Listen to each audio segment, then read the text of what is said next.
I say there's no such thing as an objective reality, essentially what I'm getting at is there's no objective reality that human consciousness can possibly fathom. Right? There are simply too many factors at play at any given moment in time for any one person to be able to truly grasp the objective reality that exists. Right? That's the reason why instead of one person being able to do everything, we have jobs. Right? You can't possibly study the fullness of even human history. You can't possibly even wrap your mind around that. There's just too much information to be had for any one human mind to actually comprehend.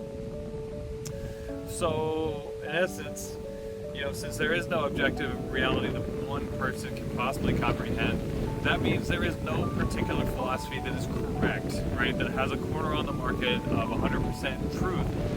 And that is why it is important for each person to determine what their individual truth is. If you're subscribing to another philosophy, whether it's a religion or any one particular philosophy in general, you have essentially committed what Albert Camus would say in The Philosophy of the Absurd as philosophical suicide. What he encourages each person to do is to find their own meaning and their own truth in life. We all have our own perspectives. We all have our own way of doing things. If there was an objective reality, there would only be one type of gas to purchase. There would only be one type of car to purchase. There would only be one type of house. There would only be one way of doing every major thing in life.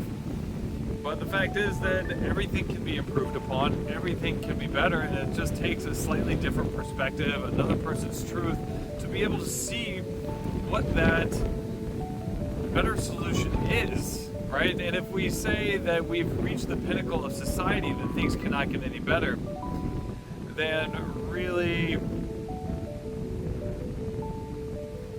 you're accepting stagnation in life, right? You're saying that there's no way that we can improve upon society today, that we must lock everything in, we must lock wages in, we must regulate everything to the hilt to make sure that each thing is essentially protected and guarded and not allowed to be improved upon, not allowed to be viewed upon in a radical manner.